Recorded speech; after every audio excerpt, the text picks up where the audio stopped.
In 1996, every single American, man, woman, and child, consumed an average of 8.75 pounds of processed cheese in a single year.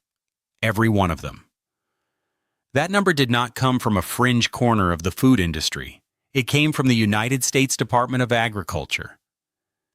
And at the center of that staggering statistic sat one brand. One golden, a foil-wrapped brick of a product that had spent nearly 8 decades convincing the most powerful nation on earth that it was cheese. Walk into any American grocery store between the 1950s and the 1990s, and you would find it there. Not in the refrigerated dairy aisle with the aged cheddars and the crumbling blues, but sitting quietly on a shelf at room temperature, nestled among the canned goods and dry pasta, that bright yellow box, that familiar block of amber gold. Velveeta. It melted where other cheeses burned. It poured where others seized. It lasted on a shelf for 210 days without a single drop of refrigeration. And for generations of American families, it was not processed food. It was simply food. It was grilled cheese on a Saturday morning. It was queso at every Super Bowl party. It was the macaroni your mother made when money was tight and everyone still went to bed full. Then something shifted. Quietly at first, then catastrophically. The artisan cheese movement rose. The clean-eating generation arrived. The FDA opened a file. And in 2002, the federal government sent Kraft Foods a letter that would change everything. A letter informing the company that Velveeta could no longer legally call itself cheese. So how does a product born from broken scraps on a kitchen stove in upstate New York become one of the most recognized food brands in American history, and then spend the next 2 decades fighting to remember what it actually is? This is the story of Velveeta, its impossible rise, its golden dominance, and the slow, quiet unraveling of a processed empire. Welcome inside the factory where America's most beloved non-cheese was born, built, and slowly forgotten. 1888. Monroe, New York. The Hudson Valley town of Monroe sits roughly 50 miles north of New York City. Close enough to feel the pull of the metropolis, but far enough to remain a quiet world of dairy farms and weathered factory buildings. In 1888, 2 businessmen named Adolphe Taudet and Ferdinand Wolff took ownership of the Monroe Cheese Company, a modest operation that had already built a modest reputation producing European-style cheeses for the American market. They needed a master cheesemaker, someone who understood the craft at its deepest level, someone from the old country. They found Emil Frey. Born in Switzerland in 1867, Frey was the son of a farmer and a cheesemaker, a man who had grown up breathing the sharp, clean air of alpine dairy culture. He had arrived in America by 1887, taking work at the Nuys Wanders cheese factory in the Orange County town of Blooming Grove before being hired away to Monroe. He was not merely skilled. He was, by any measure, a genius of caseculture, the science and art of transforming milk into something that endures. Toad had a specific challenge waiting for him. European importers were shipping a popular style of cheese called Bismarck across the Atlantic, but the product routinely spoiled during the long ocean voyage. Toad needed an American version, something that could be made locally, something that could hold. Frey set to work.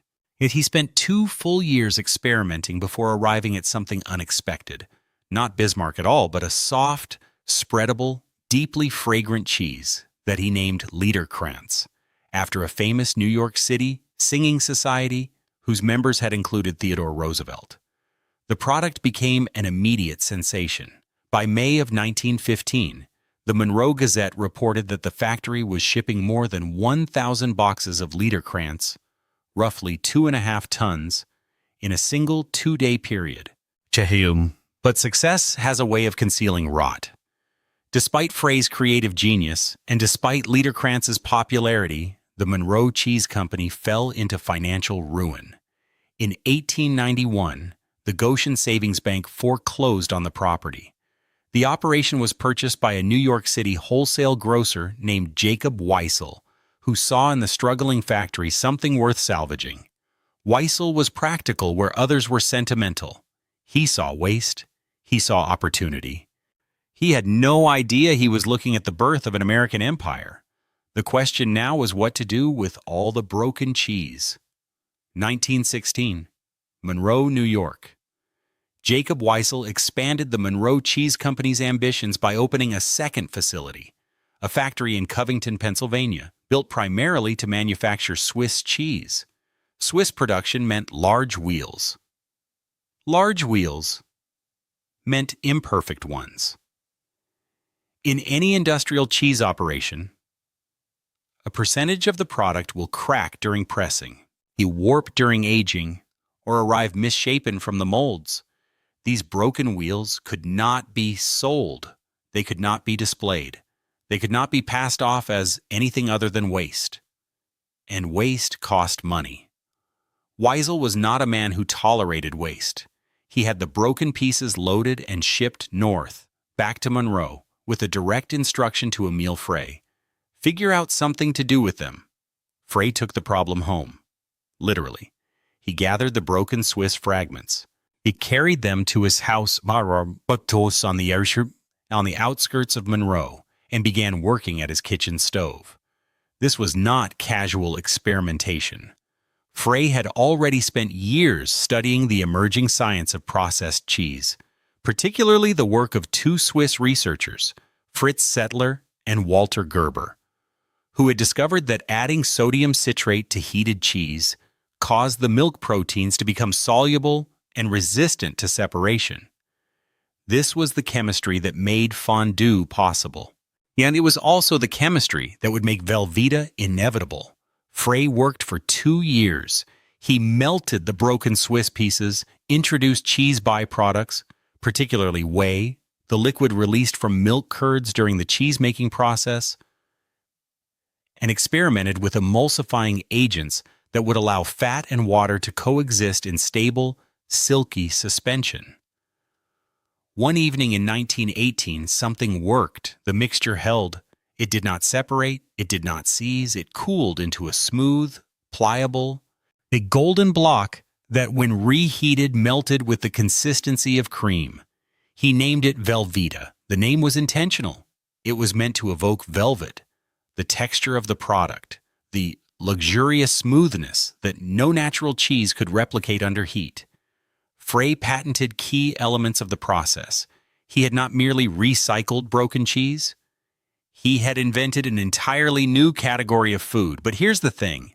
The inventor himself could not have imagined what would happen next. Because within 9 years, his creation would be ripped from his hands, sold to the largest cheese company in America, and transformed into something neither he nor anyone in Monroe could have predicted. The next chapter of Velveeta's story would be written not in a kitchen, but in a boardroom. February 14th, 1923. Monroe, New York.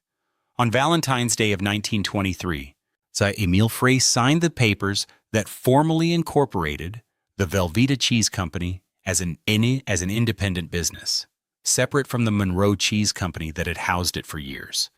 10,000 preferred shares. 20,000 common shares. The product that had started on a kitchen stove had become a corporation.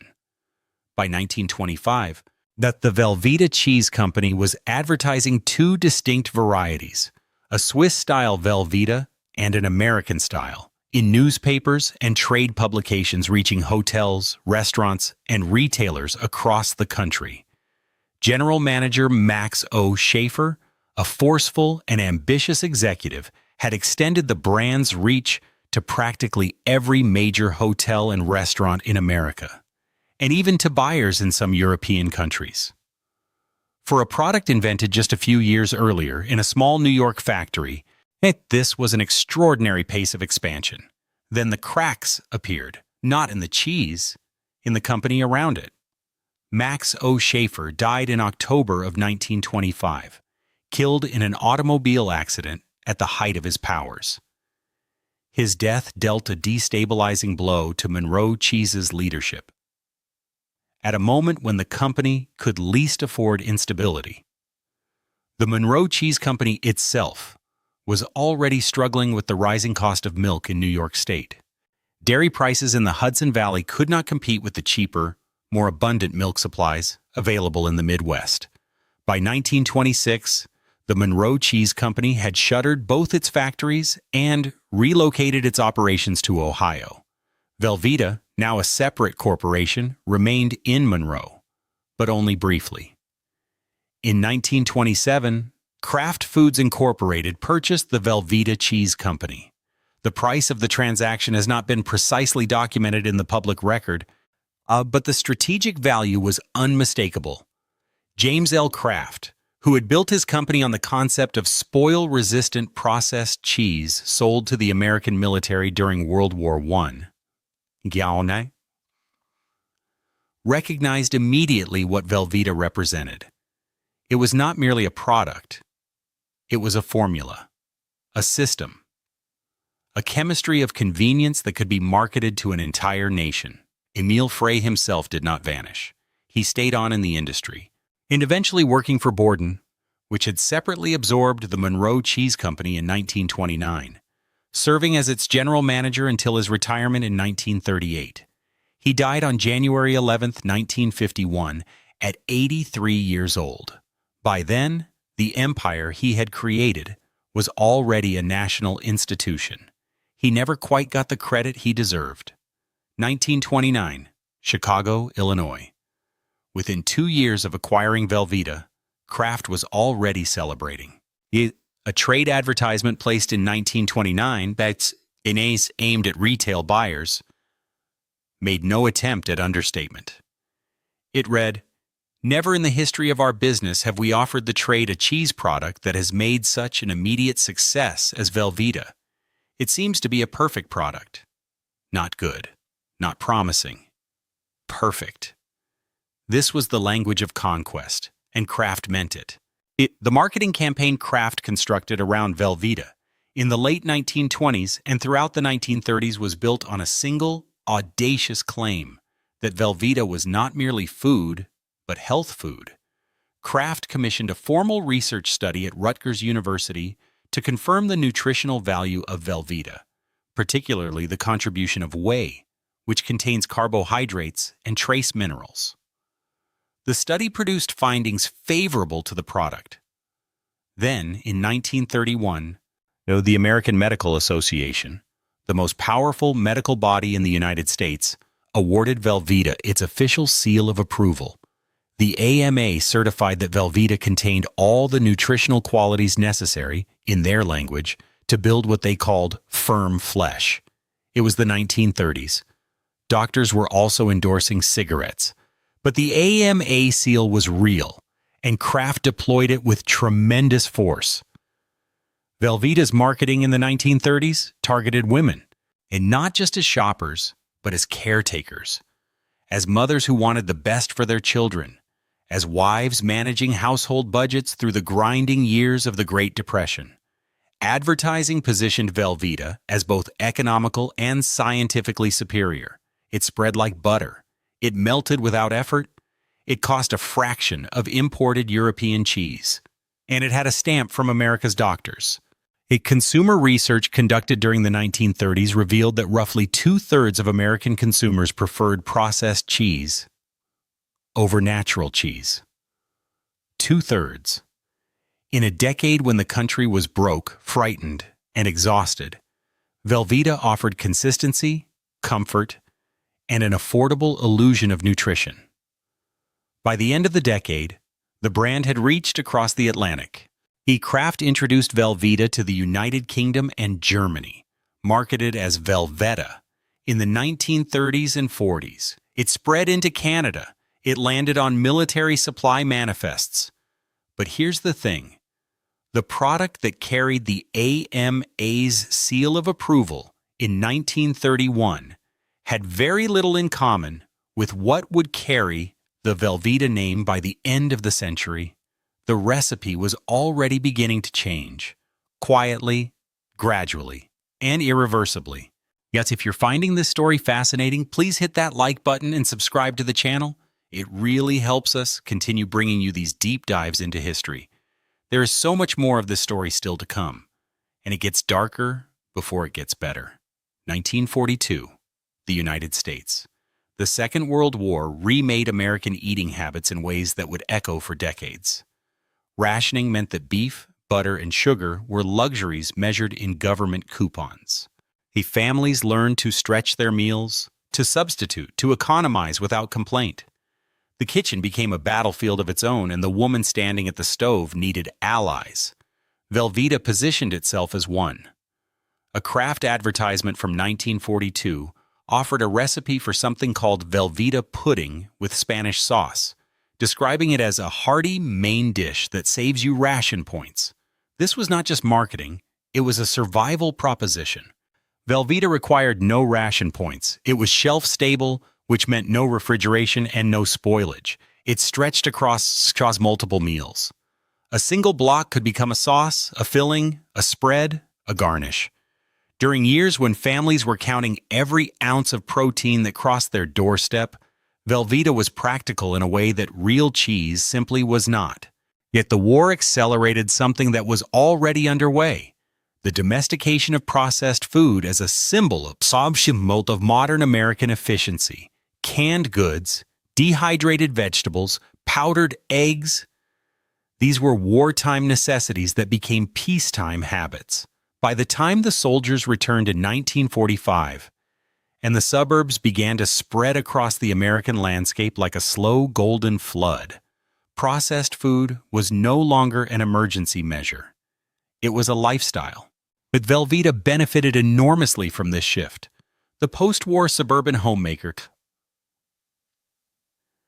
celebrated in magazines, idealized in advertising, was expected to deliver quick, reliable, cheerful meals to growing families in new kitchens equipped with electric appliances and stocked pantries. Velveeta fit this world perfectly. It required no expertise. It could not be overcooked. It melted in minutes. It pleased children without argument. By the early 1950s, young consumer preference studies were still confirming what the 1930s surveys had suggested. Americans overwhelmingly preferred the predictability of processed cheese, the sharp edges of real aged cheddar, the unpredictable rind of a brie, the crumble of a genuine Parmesan. These were pleasures for a different kind of American, not the one Kraft was selling to. Then in 1953, Kraft made a decision that revealed something about the product's changing nature. It's without fanfare, without admission, they quietly reformulated Velveeta and relabeled it as a cheese spread rather than a cheese food. No one seemed to notice. Not yet. 1960. Suburban America. Imagine a kitchen in 1960. Formica countertops, a gleaming gas range, a refrigerator the color of avocado green or harvest gold depending on the decade. On the counter or sitting in a cabinet beside the dry macaroni and the canned tomatoes sits a box. Yellow. Rectangular. Wrapped in foil. It requires no introduction. By the 1960s, Velveeta had become something rarer than a successful product. It had become a cultural assumption. It was not purchased because consumers made a choice between it and an alternative. For millions of American households, particularly in the South, the Midwest, and rural communities across the country, it was simply part of what a kitchen contained, like flour, like salt, like the memory of how your mother cooked. Kraft understood this cultural gravity and leaned into it.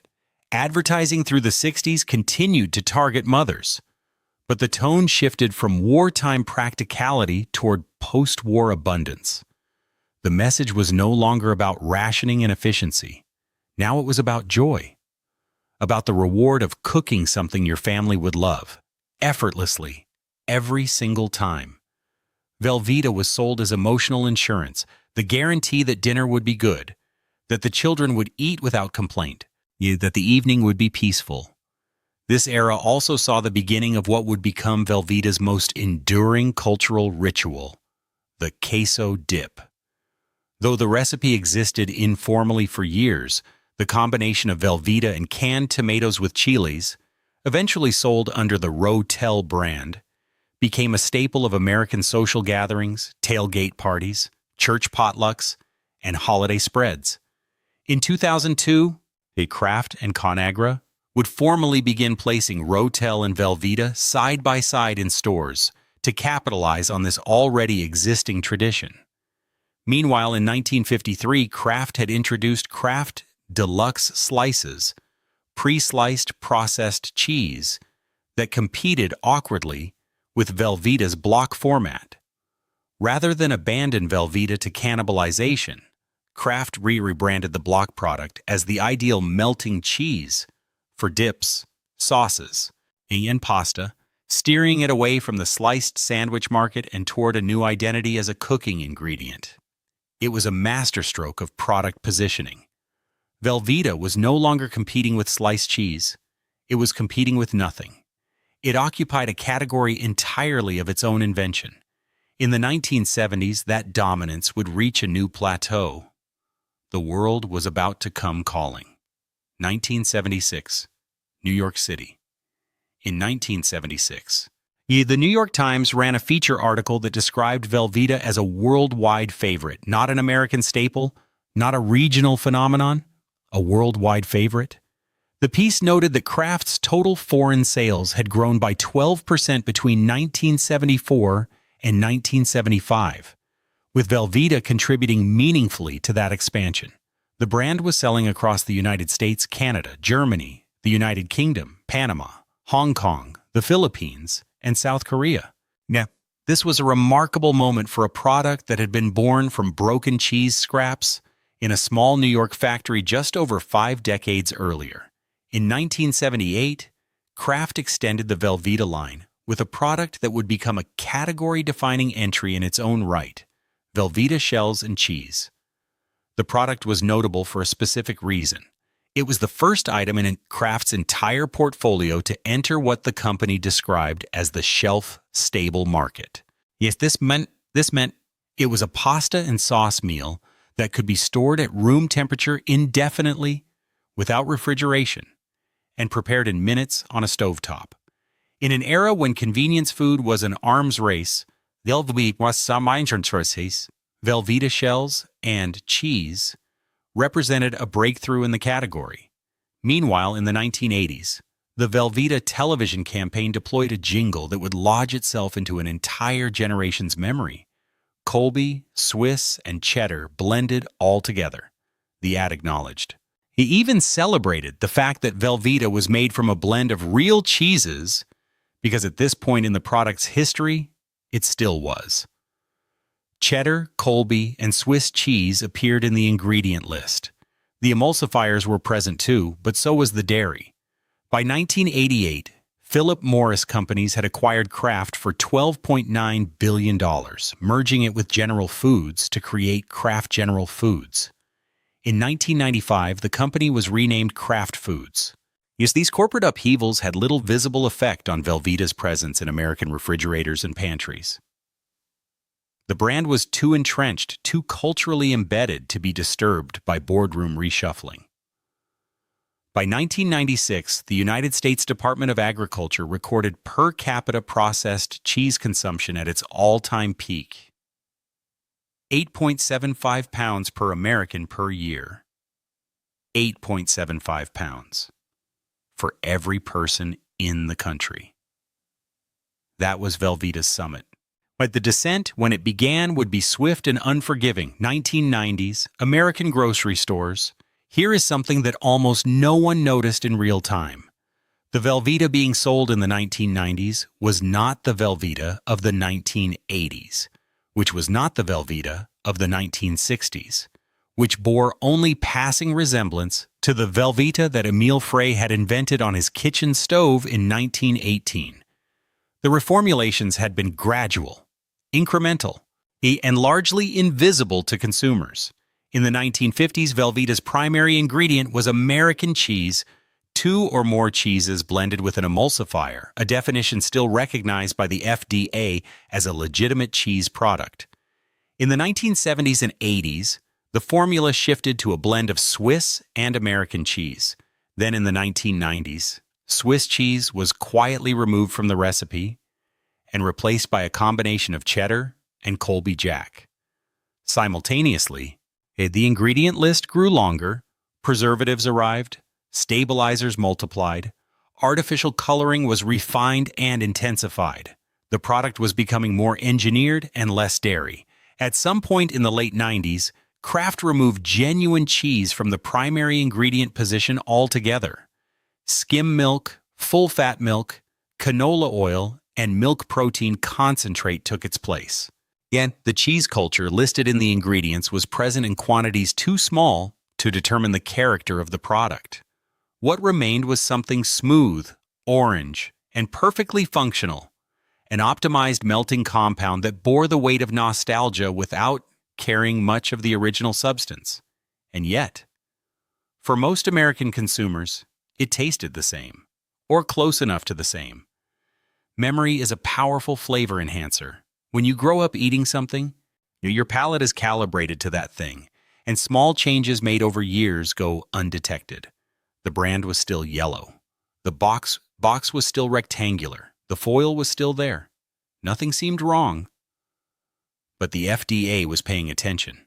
The agency had been watching processed cheese labeling with increasing scrutiny through the 1990s. As food science advanced and ingredient transparency became a consumer expectation, our regulators began examining the gap between what products claimed to be and what they actually were. Velveeta, still labeled as pasteurized processed cheese spread, now contained milk protein concentrate as a listed ingredient. Milk protein concentrate did not fit any existing FDA definition of a cheese or cheese-adjacent product. The warning letter was coming. December 18, 2002, Washington, D.C. The document was formal, precise, and devastating. On December 18th, in 2002, the United States Food and Drug Administration sent warning letter CHY603 to Kraft Foods, North America, Incorporated. The letter was direct. The packaging of Velveeta falsely described the product as a pasteurized processed cheese spread. This description, the FDA stated, was legally inaccurate, because Velveeta now listed milk protein concentrate among its ingredients, a substance that does not exist within any of the FDA's defined standards of identity for cheese. Your cheese spread or cheese food, the product could no longer carry any cheese-related designation. Kraft was instructed to change the label. The company complied. The new description, pasteurized, prepared cheese product, appeared on Velveeta packaging beginning in 2002.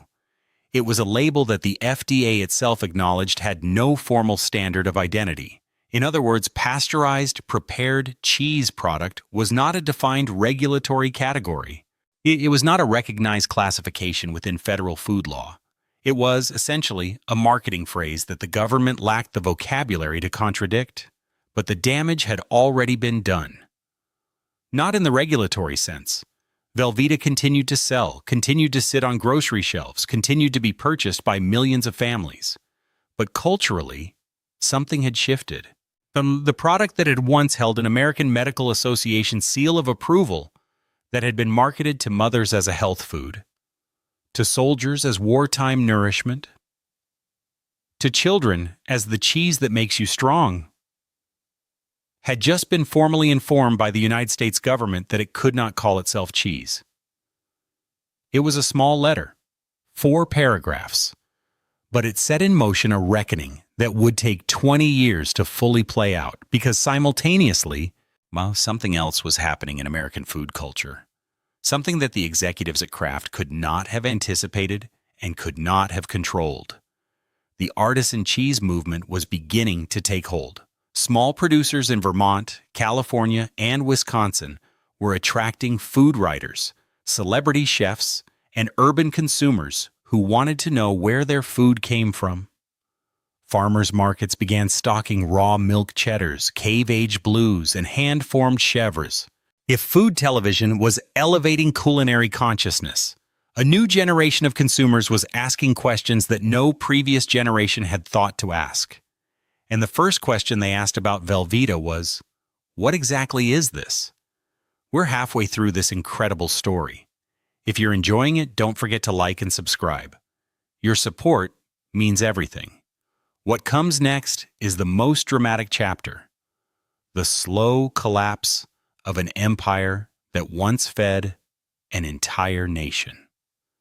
2003. Here, America's food culture. The early 2000s were a turning point in the history of American eating. What began as a fringe movement, small food producers, organic farming advocates, locavore chefs, rapidly expanded into a mainstream cultural force with the help of celebrity cuisine, food journalism, and eventually the internet. By 2007 and 2008, terms like clean eating, whole foods, and farm to table had migrated from niche culinary vocabulary into everyday conversation. Velveeta stood in direct opposition to everything this movement valued, where artisan cheese was raw, unpredictable, aged in controlled caves, and made by named producers who could tell you the name of the cows. Velveeta was manufactured in a factory in New Ulm, Minnesota, under controlled industrial conditions using milk protein concentrate, canola oil, sodium phosphate, sodium citrate, sodium alginate, lactic acid, sorbic acid, apocarotinol, and annatto.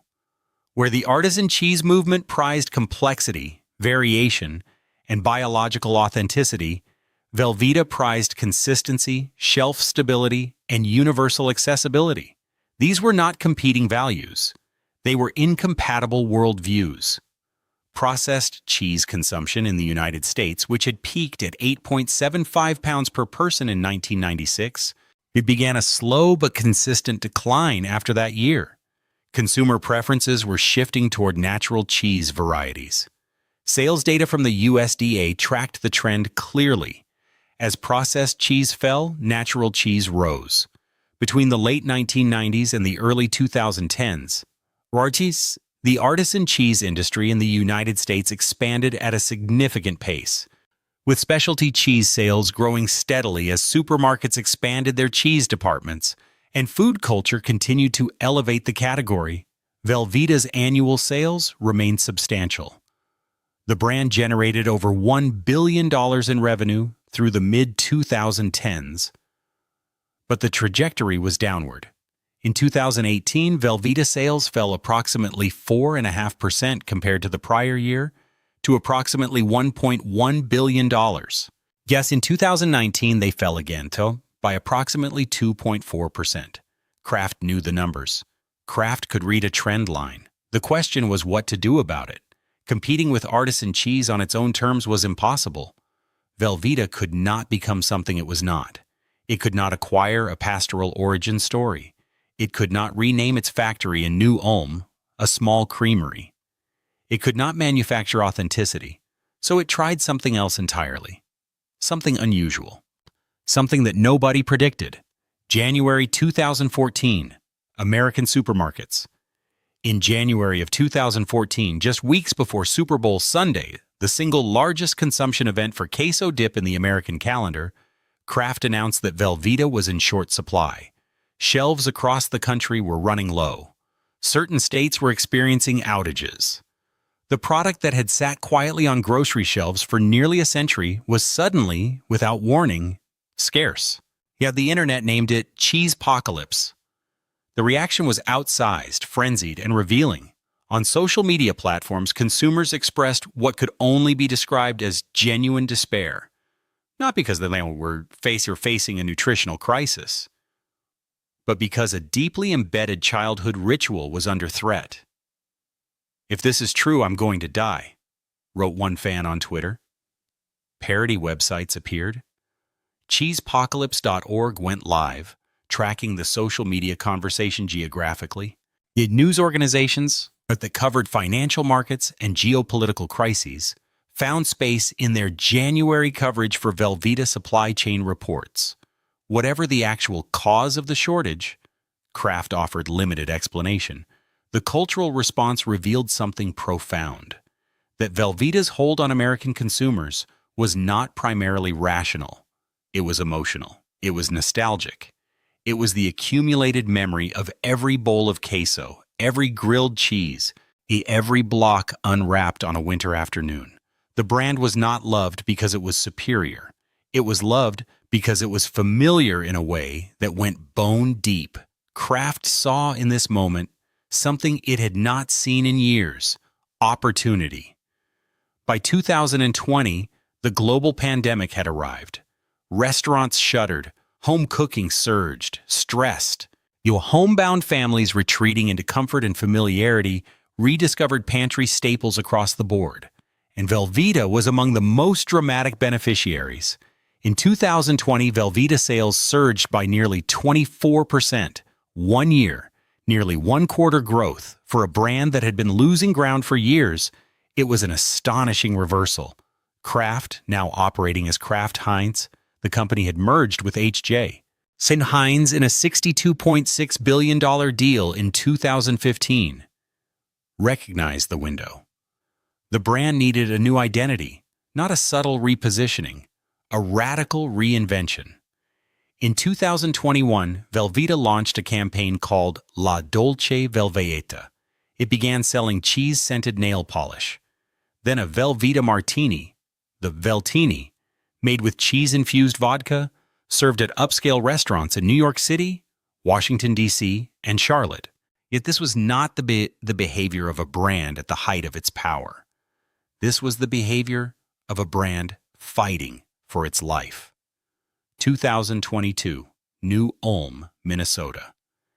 Inside Kraft Heinz's manufacturing facility in New Ulm, Minnesota, the plant that produces Velveeta's cheese sauce component, a facility that received a $100 million expansion in 2017 to increase production capacity. The product rolls off the line in the same golden bricks it always has. The foil. Yep, the box. The shelf-stable promise. But look at the ingredient label. Milk, canola oil, whey, milk protein concentrate, milk fat. Whey protein concentrate, sodium phosphate, calcium phosphate, lactic acid, sorbic acid, sodium citrate, sodium alginate, enzymes, apocarotinol, annatto, cheese culture. That last item, cheese culture, is present. But cheese culture is a starter organism used in production. Yet its presence does not make Velveeta cheese any more than a pinch of yeast makes bread a fermented beverage. A food enthusiast and recipe developer who posted a comparative analysis of Velveeta's changing ingredient lists across decades went viral in 2025, receiving more than 52,000 views. Her video documented the formula's generational retreat. In the 1950s, American cheese was the first listed ingredient. In the 70s and 80s, a real Swiss and American cheese still appeared prominently. By the 90s, cheddar and Colby Jack replaced Swiss. By the 2000s and beyond, cheese had disappeared from the primary position entirely, replaced by skim milk, milk, and canola oil. She called the modern product Frankenvita. The term stuck. Consumer sentiment on social media during this period was mixed but pointed. Some audiences were philosophical. They had always known Velveeta was a processed product and were unbothered. Others felt a specific kind of betrayal.